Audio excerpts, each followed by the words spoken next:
Do you think the Earth is hollow? In a moment, we're going to get an update from Brooks Agnew on the possibilities of a hollow Earth. And then we're going to spend the rest of the program talking about the arc of millions of years being 2012, the Mayan calendar end date. What does it all mean? We'll be back with Brooks Agnew in just a moment on Coast to Coast AM. Brooks Agnew spent most of his youth hanging around Caltech and the folks who co-opted Jet Propulsion Labs. He entered the Air Force in 1973, where he became an electronics engineer, worked his way up through the college ranks. He was a featured scientist in the 1997 Wendy Robbins documentary on HAARP, Holes in Earth. Dr. Agnew has recently co-authored a landmark publication on the creation of the Earth, the arc of millions of years. Here he is. Welcome back, Brooks. How are you? Thank you, George. It's great to be here. Oh, my pleasure. Let's get you an update for the next 15 minutes or so, if you would, about the hollow Earth and the quest. What's the latest there? Well, of course, there's been a lot of evidence coming in the last 6 or 7 months, seismic information defining the core of the Earth much better. 4 days ago, we had two aurora borealises, one over the North Pole, one over the South Pole. It happened to coincide with a time when the solar wind was very low, less than 350 kilometers per second. Proton density was really light. Bottom line is, it really adds credence to the idea that there is a thinning of the crust at the poles, and we have a strong ion stream coming out of the Earth into our own atmosphere, creating the aurora borealis from the ground up. As you know, a year ago in February, NASA launched the Themis probes, which is a set of 5 satellites that went up to try to understand better why the aurora borealis behaves the way that it does. We don't really have a lot of data from those satellites yet, and I think the reason is the data that's coming in conflicts with the normal, or shall I say, mainstream geological viewpoint of how the Earth is constructed. We're trying to get access to that data now.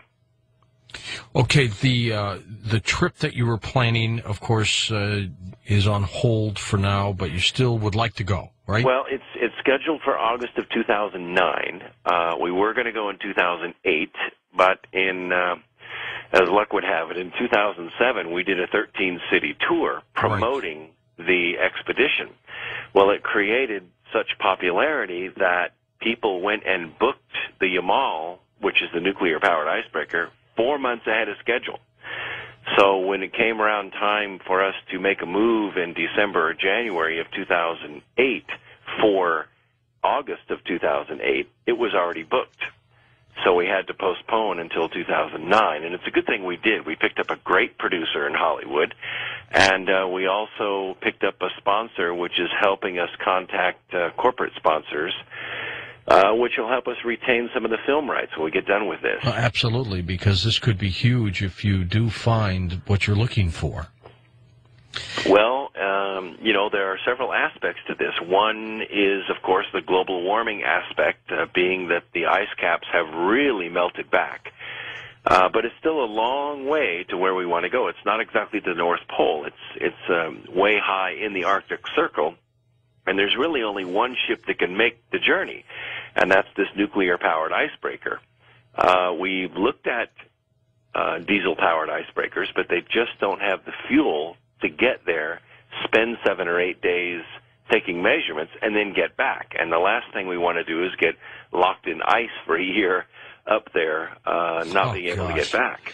If you find that Admiral Byrd was correct, if you find that there's a hole up there in the middle of the planet, how do you think this trip will take place? Explain the parameters for me, Brooks, assuming you find what you're looking for.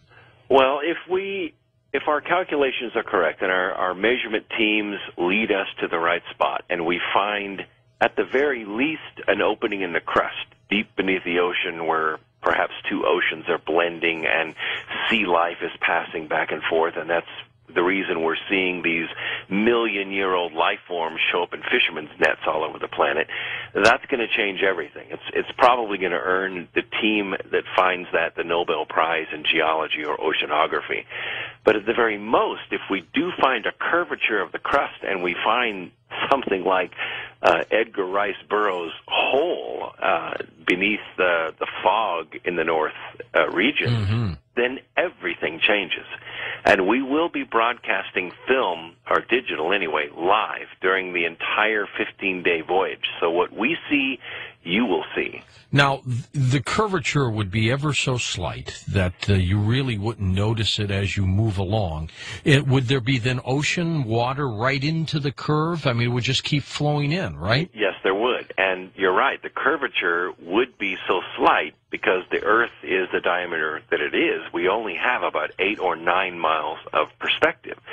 So if we are looking at a curvature with a radius, anything greater than that, you're really not going to notice it. It's all going to be sea level to you. That's why we have to have a precision gyroscope on the ship so that we can track the curvature of the Earth by watching this stable gyroscope. Once it begins to over-rotate, we know we've sailed into what's often called the oceanic depression. If you boat yourself into this thing, how do you get out of it? Well, the idea is not to sail this 23,000-ton, 75,000 horsepower ship into the Hollow Earth. I don't think the Murmansk Shipping Company would enjoy that. But we could circumnavigate it. And there is a smaller boat on the ship, and there's also a helicopter on the ship. So we do plan on making daily excursions by air from the ship out ahead and off to the sides so that we can cover a lot more territory in a very short amount of time. So you could fly into it? We could. Would you see anything, do you think, except for water? Well, other witnesses, not the least of which is Admiral Byrd, say that there is a place where the warm wind blows. It is a place where there's liquid water and tropical plants and birds and bees and flowers, and that's not the kind of thing we should find up there. But if we do, we're going to get it on film. Well, and he also witnessed extra beings that live down there. Well, if you go by a lot of the writings that are circulating, one is actually called the Admiral Byrd Diary. And which may not be his diary, right? Yeah, and I've spoken to a couple of people who actually held it in their hands, and they're getting on up in years themselves and can't remember all the details to it. We have to be skeptical because we're scientists. We're not going up there on channeled information. We're going up there once we leave the dock in Murmansk, Russia. There's no turning back. There are no supply ships. There's no rescue ship. We have to take everything with us that we're going to need, and it's not going to be easy. We're talking high seas, high winds, cold temperatures, icebergs. There'll be seasickness, possible injuries. It's not going to be easy. Beyond your own curiosity, Brooks, do you think the opening is there? I have to believe that there's something to the evidence. As we approach it, as we refine our hypothesis, as we build better experiments based on the data that's coming in from remote viewing, from satellite data, from earthquake data, we're getting better and better at refining our measurement systems. It looks promising that there is a gap between the crust and the core. It may be as little as 200 miles. It may be as much as 1,100 miles. But I can tell you, if there is a void there, there will be life there. Now, it might be microbial and it might be highly complex. Do you believe that modern scientists, through governments, know that this opening is there? Wow, I have my doubts. Of course, I trust my government implicitly. I know they tell me everything they know. Yeah. So let me get my tongue out of my cheek here. Yeah. I think that based on the data and based on the lack of data from very good instrumentation that's been recently launched, I think they're holding back something. And lots of people have written me letters and phone called me and said, they're not going to let you go, and the government is going to prevent you from going. And I just don't believe that at all. I'm not much of a conspiracy theorist, and we have no fear. We're going forward. Yeah, I was just with Apollo 14 astronaut Edgar Mitchell a few months ago in Washington, D.C., whom I trust explicitly, and he tells me that he believes we're being visited by extraterrestrials.